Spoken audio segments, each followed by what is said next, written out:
He used to come through here. Welcome, Gail. We see you there. Here comes Kevin.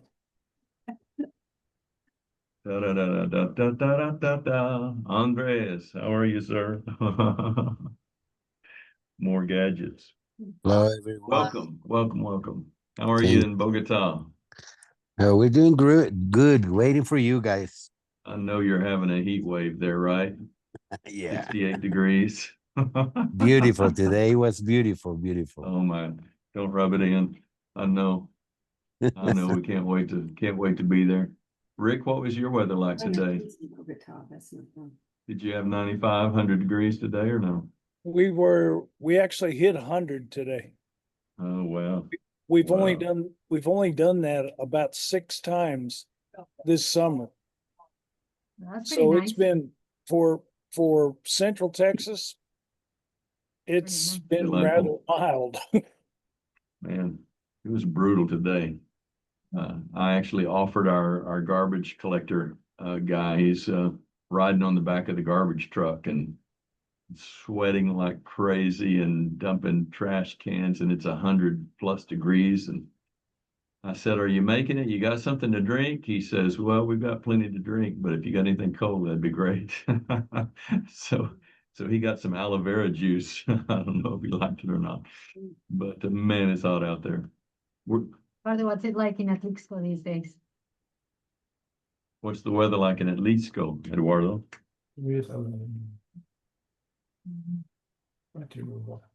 You're muted, Eduardo. Beautiful You wanna day. tell us about- Beautiful, Wonderful day. I don't know, 90s or something like that, but right? beautiful blue. We went to, it's beautiful. Yes. Oh, fantastic. Fantastic. Nathan, good to see you, sir. We met a wonderful couple that are doing a house church up in Iowa. Met them in Costa Rica. They were taking their youth on a mission trip into Costa Rica and met them there. And they have a really powerful website and vision and all that. And I saw that this evening. We're sending them some books. They wanted to see it. And so I said, Nathan needs to see that. Eduardo needs to see that. Rick probably needs to see that. Kevin needs to see that. We'll give you the information a little bit later. We'll get started here because we've got about a 42-minute interview with Marty, and it's awesome. And I can't wait for you to meet him. We'll do more introduction in a minute, but I want to start with just a bit of an underscore for the October Sons and Daughters Conference. We're really using the title of Marty's first trilogy called Face to Face in the transformation process. But what I want to put in your thoughts for you to begin to think about is we're doing something different. I've never seen it done before. I'm sure somebody's done it, but we're going to go for transformation through practice, through meditation, conversation, and practice. And we're going to offer 3 levels of follow-up. I'm calling it the IV drip. It's the post-conference IV drip, with the idea that you really can't see transformation in a weekend, but you can over a few months' time. Now, Marty's challenged that idea, and you'll hear it a little bit later in the interview. But I want you to be thinking about what level of practice for transformation that you want to sign up for. We'll take plenty of time in all of the sessions in the October conference to talk about what the different levels are. And in short, one level, we're just going to be taking little sound bites, little video clips from the live teaching from Marty. We'll be putting it out to everyone that's in the congregation and everybody that's in the conference on a weekly basis, so that you're hearing some of the truths again, with a verse of scripture to meditate on, and then a practice to apply. That'll go for 6 months. And so it won't be a new thing, probably even every week, but every other week, something like that. Level 2 takes it a little bit deeper with some affinity groups. We'll have some men's groups, some women's groups, some leadership groups, young adult groups that will meet, really need to be whenever everybody can, but we're going to ask that they meet on a monthly basis. And we're going to have a bit of a curriculum because Marty's already written the trilogy books, and I'll just show you a couple of these. And most of what we hear coming from Marty, there'll be some new things the Holy Spirit's putting in him that'll just bubble out. But Face to Face, Volume 1 is called Missing Love. Missing Love. And then Volume 2, Face to Face, is called Discovering Relational. Discovering Relational. And most of our 6-month IV drip is going to come from his live teaching in the conference and from these books. And so then level 3, we're going to invite pastors and leaders into a mastermind group. Kevin Williams is going to lead that for us. And when he can't, I will. And we're going to just go deep with a mastermind group for leadership on how to lead people into the practices that bring transformation in our lives through the things that we're hearing from Marty. So we've got quite a benefit that we can go into these books. We can pull questions, discussion questions, and thought provokers and activations out of this with the sense that Marty's going to cover some of the same ground, and then there's going to be some new things, and we'll be taking copious notes as we say. So we'll have a verse to meditate each week. We'll have a truth to ponder. It might be in the form of a sentence or a phrase, something that Marty says, and you'll catch some of these in the interview here in just a moment. Now, here's a weird thing I'll just tell you about. I've already mentioned it for those of you that are just now on. We tried something new in Zoom. We did an interview with Marty. Marty, of course, is in Washington State, and Zoom has a feature called immersion, where you can take two people, get them in the same screen with a fake background, so it looks like we're sitting together, And so we're trying to make this thing work where we're sitting in the same room and talking to one another. And it didn't really work. We got the images, we got the conversation. You're going to see me, you're going to see Marty, but the images will just flip back and forth between the two of us, and there's no background. So it's really odd, and I hope you'll get used to it. It'll be okay. The content is fantastic. Marty Folsom has no ears in this interview. And Marty, you might be watching tonight after your session is over. So we do some introduction once the thing is rolling, and so I won't take any more time to do that. I trust you'll just pull out a piece of paper and a pen or pencil and be ready to write. He flies pretty fast, and his stuff is pretty deep, and so I want to encourage you to listen. This is Dr. Marty Folsom, who's had a huge impact upon our lives. We'll talk some more about that. He's a theologian as well. So glad to have with me a dear friend, Dr. Marty Folsom. And Marty has had a huge impact on both Cheeky and my life. You've heard us talk about him. And he was introduced to us by the dean of our doctoral ministry program, Dr. Wes Pinkham. And Dr. Pinkham talked about him a lot. And finally, we had the opportunity to sit under Marty's teaching as one of the lecturers, one of the classes in our doctoral program on relational theology. Then during our doctoral research projects, mine a year ahead of Cheeky's, we're writing, and he became a bigger part of our lives in that he became my doctoral director or overseer, supervisor, and then he did the same for Cheeky. And that created a huge appetite in us, as well as a lot of revelation, a lot of learning, a lot of hunger about relational theology and where that fits in all of our lives in a very practical way, which I'm so excited for you to get to sit and get to know Marty the way I do. Marty, I hope you don't mind me calling you Marty with You can call me Marty. our friends today.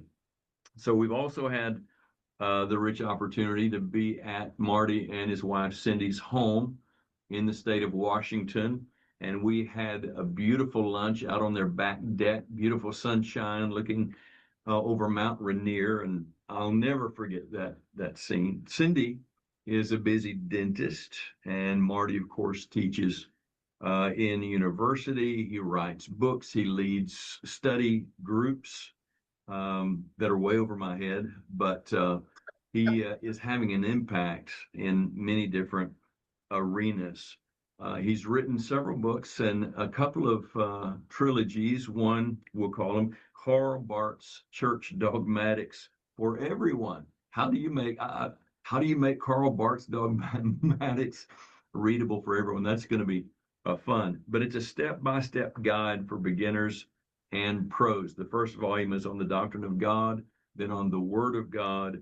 Third volume is on creation. I might not have the numbers just right on that, but Those are that's just a perfect. powerful The fourth series. one's on the doctrine of reconciliation. Almost done with that. On the fourth one now. And then the previous series is called Face to Face. And I think what we're going to be gleaning from Marty, especially at the conference in October, is going to be more from this material, Face to Face. It's also a three-part series. The first one is called Missing Love. The second is Discovering Relational. I love that title, just discovering relational, what it means to be relational. And the third one is Sharing God's Life. Those are some incredible books, and we've drawn from those as well. So, Marty, thank you for being with us. It's such a joy. We're trying something new here with Zoom, with this little immersion experience, as though we're in the same room. And we're going to talk with each other for about 40 minutes, and then we're going to have a little time to interact with the folks that are watching live tonight. So, some questions for you. First, we just want to get to know you a little bit better as a person. You're in the beautiful state of Washington. Did you grow up there? Tell us little bit about your upbringing and your life as a young Marty Folsom. How did you get to where you are today? First of all, thank you for having me, and I'm looking forward to being with you in person and not sitting in a virtual world, but to be virtually with you. So that is an exciting part of the future. The nature of the young Marty Folsom, I still feel like I'm the young Marty Folsom. I'm not sure I want to let that go. But Don't let it go. yes, I did grow up in the state of Washington. We did move 3 years ago to Camano Island. So I sit right now looking out at Whidbey Island, and I can see Vancouver Island in the distance with sailboats. I can see at least 2 sailboats out there in front of me. So it's a sunny day. The crabbers are out a bit there too. So this is a state that is isolated from many other places in that there are mountains and lakes, and we don't have the large open prairies or deserts on this side of the mountain. The other side of the mountain does, but I grew up in a land of beauty and wonder and all that, with only 3 years out of that in New Zealand, the south end of the South Island, New Zealand, which is also quite beautiful. I am the fourth of 6 kids. My dad was the son of a Presbyterian minister who taught science at Roosevelt High School in Seattle.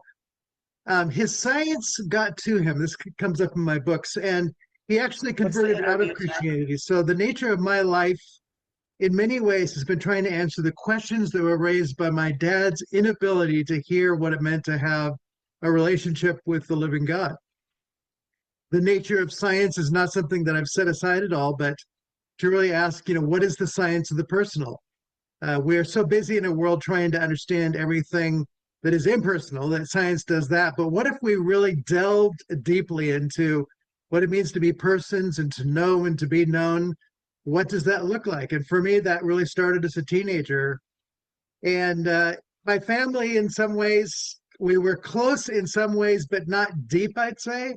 And so when I was 18 to 21, I really started asking questions about what is this thing that people talk about with a personal relationship with Christ. And I read a book by Bruce Larson called No Longer Strangers, An Introduction to Relational Theology. I knew Bruce, met with him a couple times, and Bruce acknowledged that what he did was a step in the right direction, but his work was never accepted by the academy. Because it kind of took psychology and then went to the Bible to find what was applicable.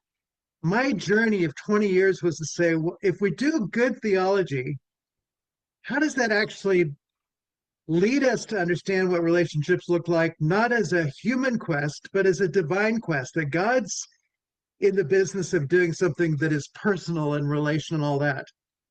So the nature of my journey, both in the education I did here as well as in New Zealand, and ever since, including become a therapist, is all to be learning. I still feel like every time I sit down with a couple or a client, I'm learning from them about the uniqueness of what each person needs to learn to live within just the basics of the human dimensions, but to recognize that it really flows from the nature of the God who wants to be known, who has come to be known, who invites us to live.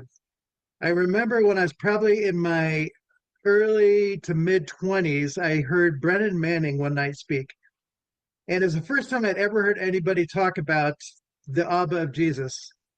And there was something about the nature of the way he presented who Jesus was that was absolutely enthralled, in love with, couldn't be anything other than somebody passionately in love with his Father. And I walked out that night.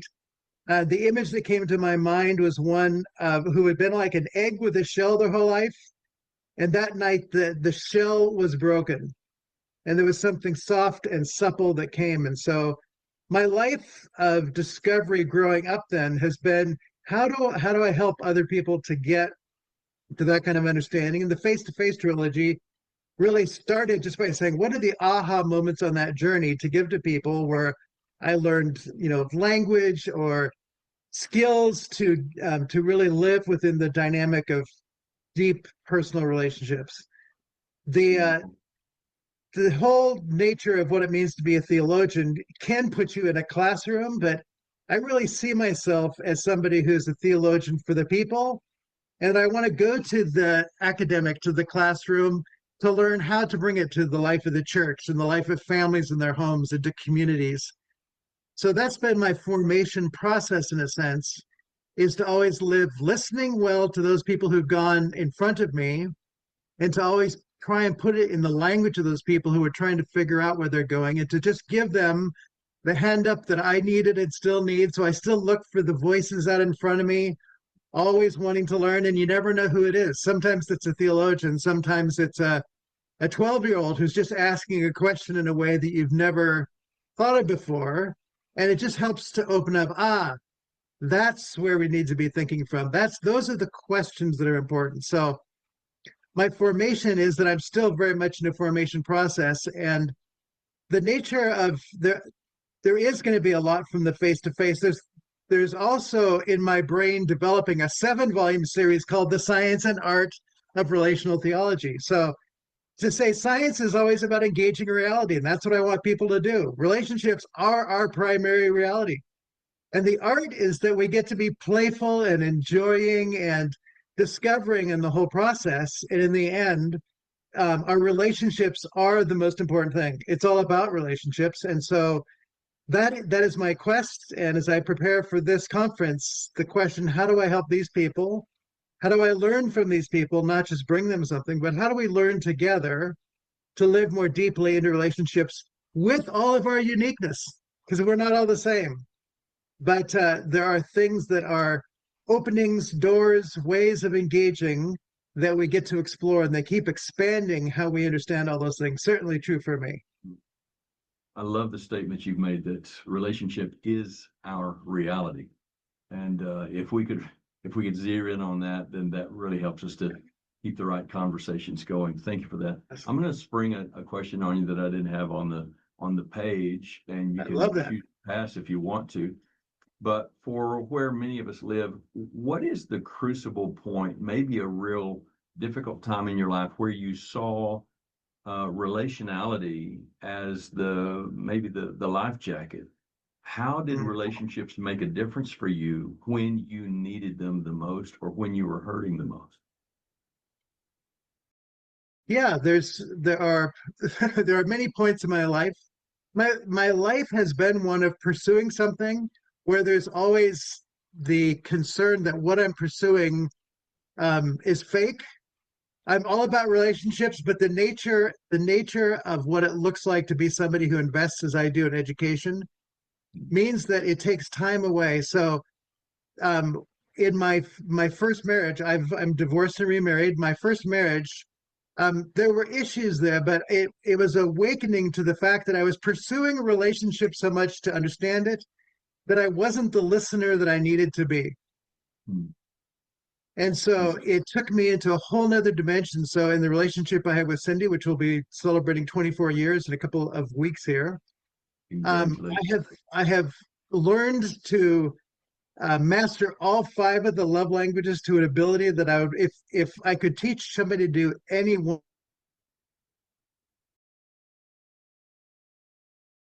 of them as a Looks like we've burden, been, but to just say, what does it look like to live joyfully and creatively into learning the listening, the attending, and then finding the skills to operate within those in such a way that there's for both a sense of knowing and being known, that the relationship is dialogical, it's meeting, it's working with both of us, not one for the other, but that we both are fully benefiting from all that is the fruit of that kind of engagement. I know you cannot repeat that sentence because that's a Pauline sentence right there, but man, I would love to hear that again. There's so much depth and so much meat in that one sentence. It just really whets my appetite to listen to you again. So let me just ask you, you're on this track already, I think. So what is relational theology as you see it? And we've got a little taste of it now, but what drew you to that relational theology? You mentioned your dad stepping Yeah. away from Christianity. That had to be a huge pull for you. Uh, what would you say in a nutshell, if you can, what is relational theology? Those might sound contradictory to somebody outside of theological settings and universities.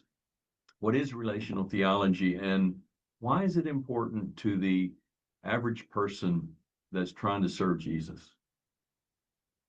Yeah.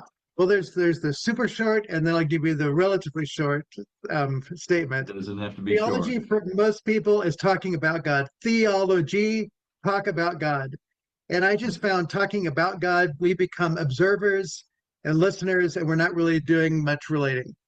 And so to really begin by saying relational theology is learning to listen to God talk. Science, almost by definition, we observe the world and talk about it. The difference between regular science and the science of the personal, the science of God, is that we have to learn to listen. And when you start listening, you start having a relationship. And then you get to respond. And then you listen again. I remember one night when I was laying there in bed and going, God, why do you give me so many things to do? And he says, because you listen. Okay, I'll take that. So to say, relational theology begins believing God exists in a relationship, and that's expressed to us in the person of Jesus. Secondly, all that God does is for the purpose of relationship. So when I read the Bible, I'm just always asking, what is God saying here in the person of Christ by the Holy Spirit? What is the heart of the Father about relationships? The third thing is it's about who we are as churches, as communities that nurture what it means to be the family of God, of knowing and being known, encouraging, supporting, serving, that is what theology does when it hits the ground. And then fourthly, what it means to be persons is not individuals. In a sense, the curse of our time is that we are becoming more and more fractured because we're focused on the self as individual and not the self as person, meaning I exist in my relationships. And if I'm going to grow, it's not because I fill my head or my heart or do things with my hand. It's because I become adequate in being a person who is with and for others, who loving them and letting them love me in a way that we are both growing together in a way that is not otherwise possible. I exist in my relationships. Exactly. That means my health is dependent upon relationships, right? Absolutely. I know you've already given us 4 points there, but can you expand on that just a little bit? How is my life measured by my relationships? So if the nature of sin is separation from God, then it's also separation from others. There are people who are in the same house for days and months and weeks and years and never have the conversation. Who are you? How are you doing today? What are you looking forward to today? People brush their teeth because they care about their teeth, but they don't do any relational hygiene of just saying, tell me about who you are today. Let my heart hear your heart about what you're looking forward to, what you're concerned about, so that at the end of the day, I have a sense that I can ask you the question, how did that go? And that there's a knowing and being known that is actually hygienically being attended to. We're actually entering into the process of opening who we are to one another. I find very few people who can do this. And so to ask people, so what do you think your wife thinks about this? Or what do you think your husband thinks about this? Well, I think it's probably this. It's like, well, have you had a conversation? Well, not really, but he said this a year ago or so. So I think he probably still thinks that. It's like, okay, that's called bad hygiene, right? And it may be just on, do you know that your spouse loves you? And it's like, well, yeah, I mean, the classic phrase, I told you I loved you on the day I married you. If I change my mind, I'll let you know. That is the assuming that loses the relationship. And what we get is a loss of connection in that because we live in the relationship, the communication of who we are. That's where the hygiene becomes practical and lived. Powerful. Man, there's so many things I want to say right now, and I'm gonna have to think them through, or it might come out Write them wrong. down, bring them to the conference. I have a thought on flossing and why I hate to floss, and I don't want to talk about it right now. Here's one that I think we're already into as well, and that is a question that we may have to answer to people that say, "Hey, why do I need to come to that conference?" You're a theologian who writes books. You're a clinician. You're a counselor. Are we going to be able to understand you? I think you've already answered that question, but talk to us a little bit about how you've learned to communicate these things to others. Yeah, I love to live in stories and questions for the people that help them bring where they live to the table so that I can engage in the conversation and not merely download information. So transformation happens in the sharing of our lives together, interacting with that so that we can in the end say, I think I understand, or I think I don't understand. Could you clarify this? So to say the clarifying conversation allows us to make sure we're doing that hygiene of not just putting stuff on the table and hoping that somebody gets it, but saying, let's make sure that we're clear and move on. And I'm going to probably learn from you as much as you learn from me if we can do that. So learning happens together. It is not a download of information. So to say this conference is about transformation, not information, is to say if we don't live in that conversation, we'll miss the point. Right? And that's going to have to happen with God too. How do we learn to hear the heart of the Father? How do we learn to hear the voice of the Son? How do we know that the Spirit is guiding us and leading us every day, every moment of the day in such a way that there is a sense that I think I get this. I think that this matters. I can sense that this is a relationship, not just theology of principles and rules and regulations, but the very presence of the person. By sharing life with them, we are living into a relationship that does actually make who I am today and is not something to be put off into the library of our mind, but is lived in the presence of the persons who inform and transform who I am and who I am becoming. I just want a note to our viewers. We're only 20 minutes into this, and Marty has already said more than most of us could say in 2 hours. I think you get that, which brings me to the next question. Marty, I know that you're so full that when you start teaching, you can go and go and go. Is there going to be opportunity for us to raise a hand and ask a question? Is there going to be an opportunity for us to slow down and dialogue with one another during this conference?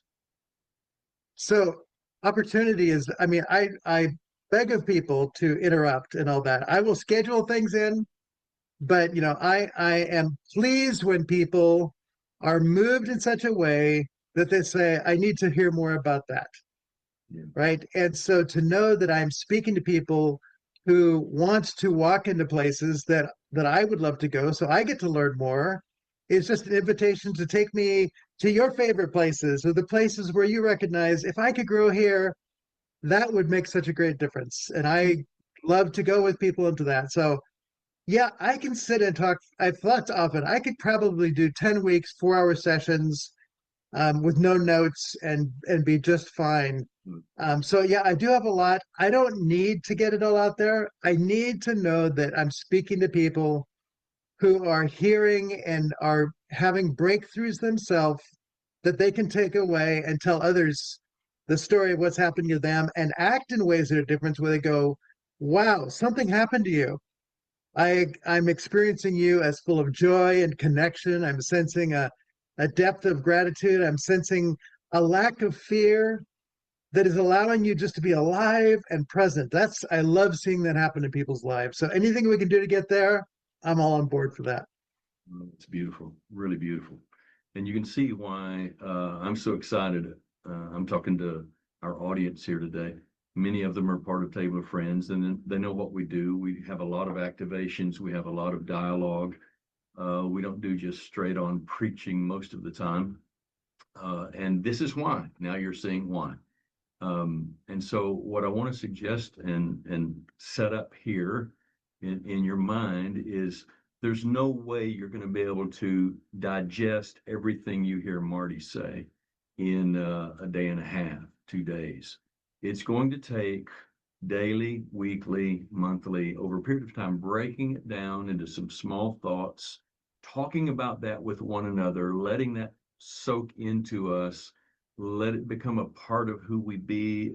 And what I'm looking for as a pastor teacher always is to hear it coming back out of someone else's mouth. I want to keep teaching a truth until I hear those that are listening repeat it back or ask a question about it. And that's when you know that the roots are going down in. And so we're going to take 6 months and you'll be able to choose one of 3 levels, however much you want. We're going to turn the spigot on just slowly, or we're going to turn it on medium, or we're going to turn it on full blast for those that really want to go into a transformation process with the things that Marty is going to be sharing with us. So Marty, just to put a little bit of a coat on this, maybe for somebody that says, I need something to write down, if you haven't gotten it yet. When we think of theology, you've already said it's talking about God, logos, talking, theo, God, talking about God. We think of definitions, we think of arguments, we think of dug-in positions, we think of debate, and it's a lot of talk that may seem irrelevant, even impractical, partly because we don't feel like we can talk on that level. So how is what you're bringing to us different? How will we be able to have conversations out of what we hear? Yeah. Well, the really big thing is if we don't learn to hear the voice of the Father every day, if we don't have a constant sense that he is present faithfully in who he is in a way that speaks to us wherever we're sitting, we are missing the very heart that Jesus came to reveal. And if we don't hear reading the Bible as the place where Jesus is going to teach us to hear his voice, the sheep are supposed to learn to hear the shepherd's voice. And so that's got to be something we do. If we're going to do theology, it's not going to be things we write down as things he said. It's to learn to listen so that we hear his voice. And the Holy Spirit is given to be one who comes alongside to help us to hear. I'll ask the Father, and he's going to send the Holy Spirit so that you will hear and you will be empowered for a life of love. And so the nature of what it is that we're doing to do theology is to be empowered for a life of love, but not just any love. It's the love that flows out of the heart of the Father. It's the love that was demonstrated by Jesus and is continued by the one who is still the head of his church. He hasn't retired. He's still at work, feeding, guiding, informing, being present as one who nurtures a life of love in his body. And the Holy Spirit loves to do that for us. And the trick for us literally is to learn to listen and respond. The word obedience by the word obed, to listen. And in the Old Testament, the great command, hear, O Israel, hear. We miss how important just the hearing process is and who we need to hear. So we got to get that down and we need to learn to live into it. And we're going to do some serious work on that. Listening. Man, my heart's burning in me right now. I can't wait for us to have more time together. Really looking forward to it. I'm just going to finish with this one, maybe two. One of the things the Lord's been teaching me is how to have prophetic questions that opens a person's heart up to their purpose. Some very simple questions like, who do you know that I need to know? It's a great start. And often when I ask that, people say, wow, that's a great question, but they've never thought about it. What is it that, where's the most beautiful place you've ever been that I should go? Where have you been that I should go? Who do you know that I should know? What do you know that I should know? Those I've found to be just questions that open up real sincere conversation. Do you have two or three maybe off the top that you find as a counselor, as a coach, that just questions that go right to people's heart, their sense of purpose, that open them up to vulnerability to say, hey, I think I can trust this guy? Yeah. Well, I do say, the nature of answers is they become walls, and the nature of questions is they become doors and gates to go places. So what you're doing is exactly that. So to say, the nature of the curiosity about someone else's heart is very important. It's hard to find books about the heart, particularly the theology of the heart. It's all over the place. So to really speak a language of people's heart and their heart commitment is to begin to investigate the nature of what are the most significant things in people's life. And it helps us to understand who they are, where they're going, and then to ask, how can I help you in having your heart become all that it might be? So this is the role of me just getting to be a servant to people to discover what is in their heart. Many people have never had somebody ask that question. They're wishing they would be noticed. They're wishing they would be heard, but people don't get asked, I want to know your heart so that I can be part of your heart being fulfilled with all that God has for your life. So getting to the heart of the matter, it sounds so logical in a sense, but it's also so rare that it's quite amazing to me. Yes. The whole thing of people learning to be able to express their fears is also significant. I call fear the great brake pedal of life. And I find many people, when I suggest that they do something courageous, they begin with the phrase, I'm afraid that if I do that, and I say, most people's creed is, I'm afraid that. Their life is run by, I'm afraid that. Once people can recognize they're afraid, it's okay to be afraid. But once you know it, then we can start asking, what would courage look like so that you're not stopped by your fears? Fears are natural, but they don't need to be a brake pedal. When you need the brake pedal, we want to have it. For the rest of the time, we want to know where the gas is. So helping people to discover their foot's on the brake pedal, and then asking what would it look like to get your foot on the gas pedal can be quite a profound transformation. That is profound.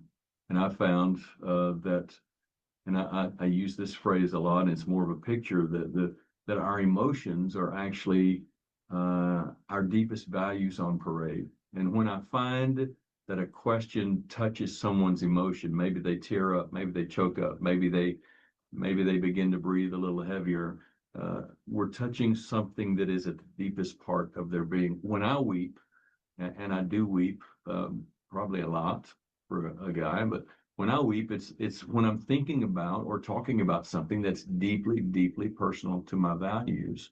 Yeah. And so that helps me to kind of sense where people are, the doorway to their heart. I love your thought that answers are walls, but questions are doors.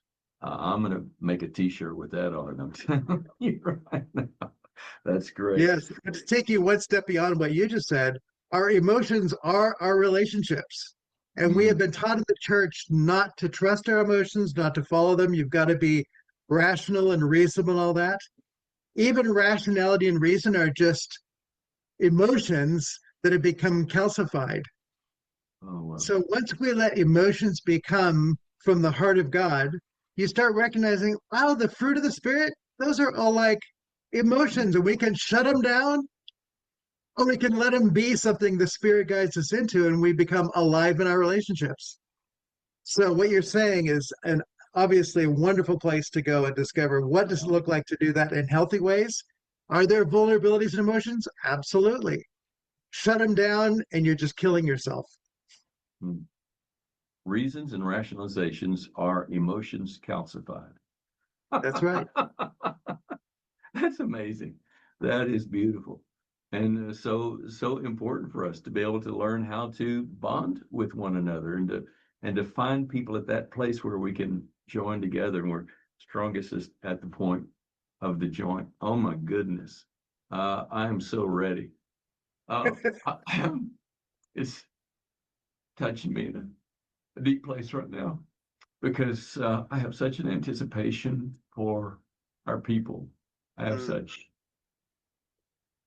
for real transformation. And I think, Marty, that we talked about this some. I've been in pastoral ministry in conventional kind of churches for 40 plus years. And for the last 8, we've really gotten to do what the Lord put in our heart to do, and that is make disciples, be a community of disciple makers, to really go for relationship. We call ourselves a relationally based discipling community. Yeah. And everything you're sharing just breathes fresh wind into my sails and hope for all of the heart of our people. And I hope that those of you that are watching will share the recording with some others, invite people to come. It's going to be a powerful, powerful time. Just one more question, Marty. This is a very practical one. As people come on Friday nights, a good part of the day on Saturday, and we're in a pretty tight space. We've got 150 chairs, and I'm pretty sure it's going to be packed out. That's my hope. But what does that look like? Are we just going to be sitting and listening? Will there be people talking and praying with one another? Will you be giving us some activations? How do you usually lead a meeting like that? Let's say if you've got an hour and a half or 2 hours per session, what does that look like? Yeah, I think that it's D, all of the above. In other words, I'll talk some, I'll have people standing up and doing things where, I really believe theology is in bodies. So I think we need to get our bodies moving in ways that bring us into correspondence with the life of God. So we need to do some moving of our bodies that becomes prayerful movement that becomes integrated into our life. And then the nature of the people sitting next to us, they are significant to practice what it means to be in a relationship. The idea that we can sit next to somebody and look at them and say, I'm close to you, it just means I'm sitting physically close to you. But we're not close to them in the sense of what relationship means. And somebody's on the other side of the world may be very close in that moment. So we need to figure out how we can get the body and the personal sense both close. And so we're going to do some of that work sitting there together to just keep extending the dimension of how relationships work in our lived daily experience. Fantastic. I'm so excited. I just love your heart, Marty. I love what you bring. I love the humility that you bring it with. And we're so excited to have you and Cindy with us for those few short days. And we hope that you're going to enjoy Texas as well. For those of you that are watching, Marty wrote, he says, we're coming down. We'd like to go see what are the places we really need to see in Texas? And she and I looked at each other. Well, let me think about that for a little bit. They're finding some. We are going to stop at Mesa Verde on the way down. So we're going to. It's going to be so fun. It's not Texas, but it's not far away. And the relationships will be great. Thank you, Marty. I just want to give you a very intentional, clear welcome. Everyone that's watching and those that are watching the recording, This is going to be different. This is why we're calling it a conference more than a conference. It's going to be the first time we do something like this that's really geared over a period of time. What we say is, we know that you can't be transformed in a weekend. We know that. No matter how good the teaching is, you cannot be transformed in a weekend, but you can be changed over a period of 6 months when you're soaking in the things the Lord is speaking and learning to listen. So the Sons and Daughters Conference is October the 17th through the 19th, Friday night, most of the day Saturday, Sunday morning, a regular service, and Marty will be speaking at our Sunday morning service.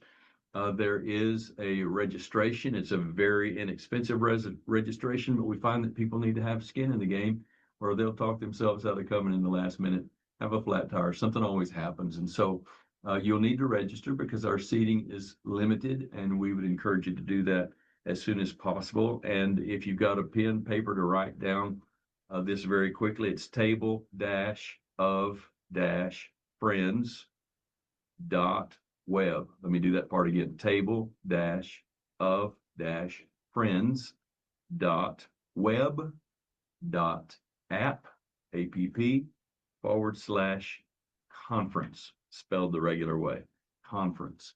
You go there, table-of-friends.web./conference, register now. We will have childcare available for the little ones. We'll have plenty of breaks, and we're going to have food trucks on the property.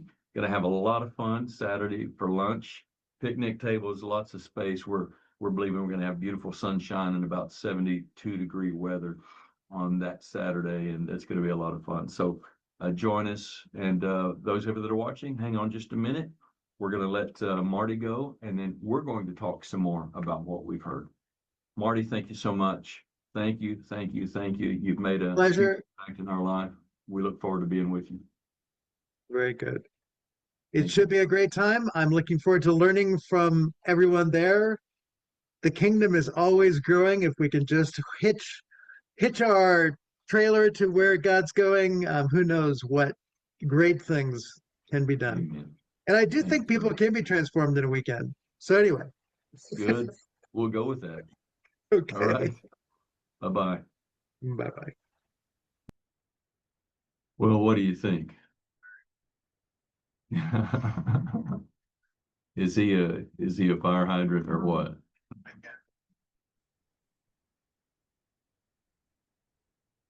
Okay. Are we there? Yeah. Yeah. What do you think? I'm gonna let Cheeky kind of set you up and invite each one of you to respond. What have you heard? What has the Holy Spirit whispered to you? You can tell Marty's like a fire hydrant and he's a wordsmith. He says things that are, I think, so profound, and it's just a way in which he says them that causes you to go, wait a minute, I need to unpack that. And I think that's why the drip is going to be so important, is that we'll take time to take these statements that he makes and unpack them. Like, what exactly does that mean? And what do you do with that? And stuff like that. So for the little bit of time that we have left, we have about 10 minutes left. We'd just love to hear from a few of you. Like, was there anything in what Marty said in the last 45 or so minutes? Was there anything that jumped out at you, a phrase or a statement or something that you'd say, I really would love to unpack that?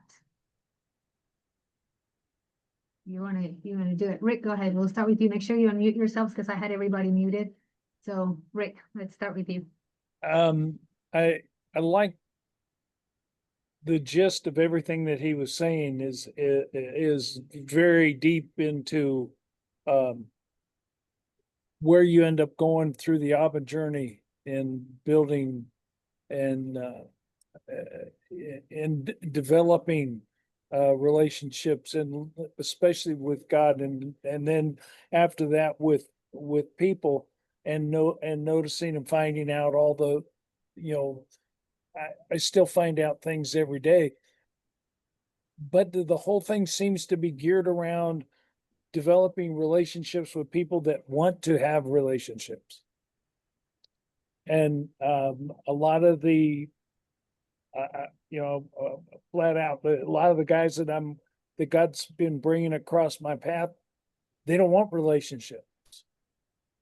They're looking, they're not even looking anymore. And so they've been hurt or whatever, and it's trying to get in there and find a crack and move slowly and move forward and getting in there. I didn't hear anything referencing starting the relationship, except and with people that were already. Right. And that's a great observation, Rick. And I think this is It what is. Marty alluded to, that is the greatest problem that we have in the Western world, is that we don't know how to do relationships. We don't value relationships. And we seem quite content with that, and we don't realize how much we're missing. I think one statement that Marty made about that addresses that is the idea that answers become walls, but questions become doors. And I'm assuming, and this is an assumption, I don't know, I'm as expectant about the conference as many of you are, to see what exactly he's going to bring. But I think we'll hear things like that become like, wow, maybe I can approach this openness to relationships through asking more questions instead of giving more answers or things like that. So great observation, right? Anybody else? Somebody else that want to share something that stood out to you? I'll ask you a question, and then Robin, you jump in. Don't lose your thought. Don't lose your thought.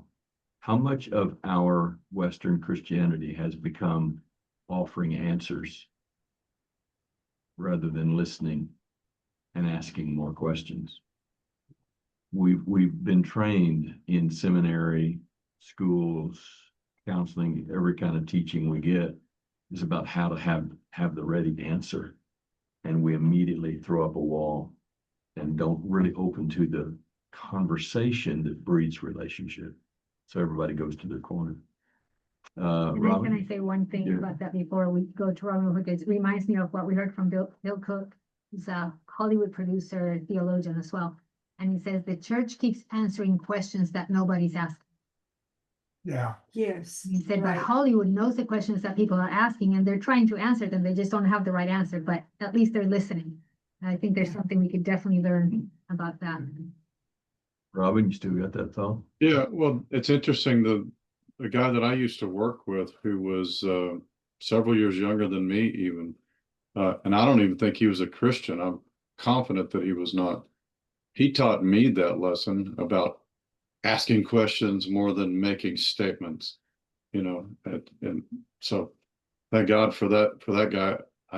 I hope to have the opportunity to witness to him again one day. No, what I was going to say earlier is just, I know he mentioned the love languages, and I think he said he's mastered all 5, and I'm like, wow, if he could say that as casually as he seemed to say it, I'm like, man, that's because the love languages was a big deal for me and my wife years ago, and I'm finding though that we have to refresh that and keep that going. What was that thing that he said about something about hygiene? Oh, the hygiene remark. Relational hygiene. That was Yeah. awesome. Yeah. Relational hygiene. So And his point, of course, his wife being a dentist, his point is that you have to brush your teeth every day. You can't Right. just brush them once and say, oh, I got that down. So when he says, I've mastered the 5 languages, he's not saying I've got that down.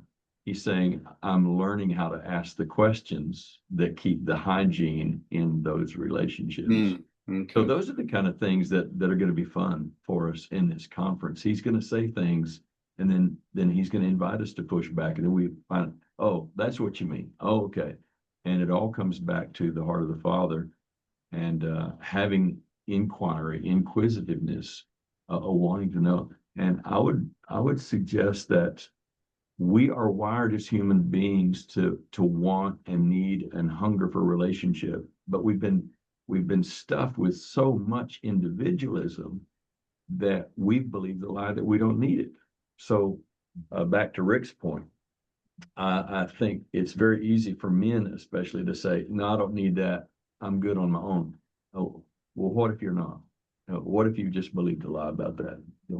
Something profound that I wrote down was where he said that in his own life, he was so steadfastly pursuing to understand relationships that he was neglecting his relationships because of that pursuit. Right. And I wonder how much of that happens to us with even our approach to our relationship with God, that we're in such a pursuit to understand God, to know truths about God, to know statements about God, that we neglect the relationship because of that pursuit. That's something that I want to definitely look into and unpack. So, Brooke, I think you had your hand up. If you still have something that you want to share with us. Question? I'm Brooke? sorry. I took it down. Okay. Okay. I'll just listen. Thank you. All right. Does anybody else want something you want to share, something that stood out to you? Yeah. Yeah, Jeremy. Go ahead. Jeremy. So good to be with you guys. There was a couple things that Holly and I heard that were really really hit us, that were like, oh, okay. I love it when somebody gives language to something that you're already doing, and you're like, what is the word for that? And then he just drops it. So I did want to actually tie on what you guys were just talking about, because I loved when he talked about the 5 love languages and the aspect of that. It really just comes down to this place of staying in this place of curiosity and discovery. And that's where I think that we're being invited into this place of relationship, both with God and with each other, that and I would put this even kind of with the Abba formation type of language, where we're rediscovering our childlikeness, and we're rediscovering original genius. We're rediscovering this place. And I think, Carrie, one of the things I hear you in my spirit all the time say, we're meant to know God by our pneuma, not our psyche. That there's this place where we've become so head knowledge so much, which is where this answer type of, if I have the right answers, I'm mature. If I have the right answers, I've got it together. I have something to offer somebody. But in the spirit, where there's this new breath, this new wind that comes, and it's you never come to the end of it. There's always something. There's another veil or another level that you kind of poke through, and then you're like, oh my gosh, it's just another depth of the Father's love, or his kindness, or just and so it's just been incredible to be on that path of discovery. I'll say the 2 things that Holly and I had a really good laugh about, and loved the language for. He said, he asked the question, why do you give me so many things to do? And the Father said, because you listen. And Holly and I, so like, some of you guys know just all the things that God has us doing. And our question is, God, why? Why are you having us do all these things? And it was kind of like a cool, like, Abba hug, a little affirmation. It's because you listen, like, you're listening, and it's like we can do stuff together. So that was really good. And the other little nugget, I absolutely love this. The other little nugget I heard him say is, serving is when theology hits the ground. I really loved that. That was a cool little nugget in there. And so when we, and I want to come back to the Abba journey, when we mature up in our sonship, our natural response is we become other-centered. We become outgoing, self-giving love, because that's who our Father is. And he is a giver by nature, looking for the ways to give himself away to us. And I believe that as we mature up into sonship, that's what we embody the most of our Father, is we become a giver. And I think that even with what Rick is saying, like, you find those people that God is giving you permission to give yourself away to, and maybe they're completely shut down, and maybe they're completely, their walls are guarded, but you start to investigate and ask questions and find those little nuances or the prophetic nudges that give you permission to say, oh, I'm going to go serve that person. I'm going to find the things that they love, or the things that make them, kind of quirky, or make them, stir in their heart. And I'm just going to meet them there. I'm just going to find this place that I get to give myself away, simply for the benefit of the other person, with no expectation. I'm not going in going, I'm going to lead this person to Jesus. I'm going to make a disciple, Instead, we just go in with this, like, very childlike openness that's just saying, I just want I want to know you, and if you want to know me, I'm here, and I have something to give because my dad is just amazing. I think that's what Holly and I were just really enjoying about the conversation. It's so good. Again, people come across as shut down because they're just used to hearing answers. nobody's really asking them questions about who they are and why they're that way. So as we learn to master the prophetic questions, hearts open up, even though they may be slammed shut right now, they'll open up. Eduardo, we're right on our time, but we're going to go over just a couple of minutes. Help us. No, I was just listening about what he was saying, and I think it's very related with what you and me have been studying about transformational coaching. And this is only changing the conversations, listening, asking questions, connecting, etc. Really changes the relationship. You know, it's like part of beginning a new way of making bonding and connecting with others. You know, caring, taking care of. And I think we have as a church in general, we have missed that part. So I'm very glad to listen to what where you up to. Thank you very much. Well, we're going deeper. I mean, we're going to, I think when we come through October, we're going to be looking at a whole new horizon. We're going to see things that have been there all along, but we never saw them.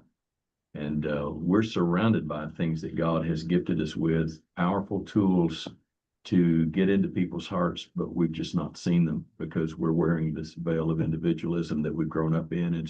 It's the ocean that we've been swimming in. And the Holy Spirit's going to help us take some of that off, take those veils off, and it's going to be a wonderful, wonderful time. I want to encourage you to invite others to join us, especially pastors and leaders.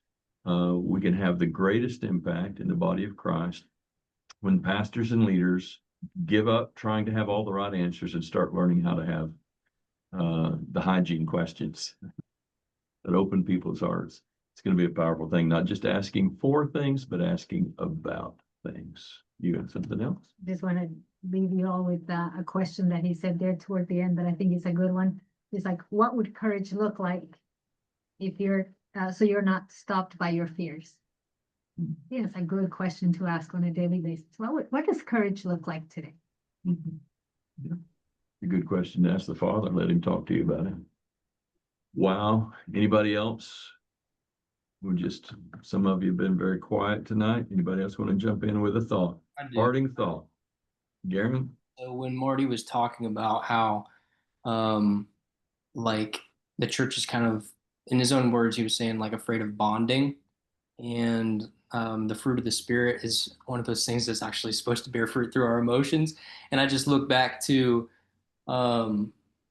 just Jesus's own relationship with the Father was one of like attachment, and even the word phileo, if you look into the Greek, and in a few instances there was such a beautiful attachment which was emotional, and it's something that I've seen so many men especially are scared to step into on the whole side, and that's something that we're still discovering. But like that's a question of mine that I really would like to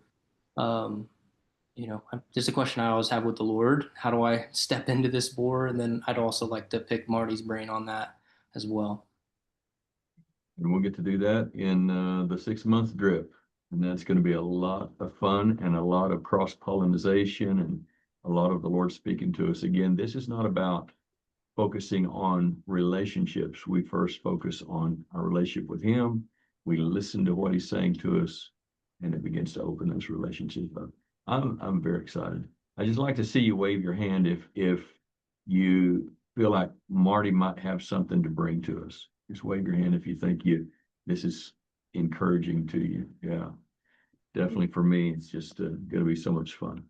All right, tell somebody, share this with somebody. Julie, good to see you from the other Washington, Maryland over there on the East Coast. And Danny, Gail, good to have you with us. Melinda, friends from Box Insurance, might be Sylvia, Kevin. Kevin's listening in. He may be out jogging or something tonight. Jim Tackey, Dr. Tackey, good to have you. Deborah, blessings. Jeremy, Holly, y'all are real close to Marty up there, Oregon and Washington, not that far away. That'd be a fun connection there for you folks. Yeah, I didn't really catch at the beginning. Where is he exactly? I heard Washington, so. Woodville. Okay. Well, he's moved since we were there. Yeah, he's he's looking over Puget Sound at Whidbey Island. I'm not exactly Beautiful. sure where that is, but I know where that's that's where my at. youngest daughter Got is, it. so y'all are close. Well, we're gonna have a great time together, and I ask you to just begin to pray with us that the Lord will really take these times and shift us to where we're really thinking in ways that open people's hearts and connect with people. And that's what he wants us to do. So love you. Thank you for being a part of us and being in our hearts and allowing us into yours. I feel so privileged to have such wonderful friends. Have a good one. We'll be talking more about it as we get closer to October 17th. Love If you y'all. haven't registered, go ahead and register. Blessings. Good night. Love you. Thank you. Bye-bye. Bye-bye. Work on that relational hygiene.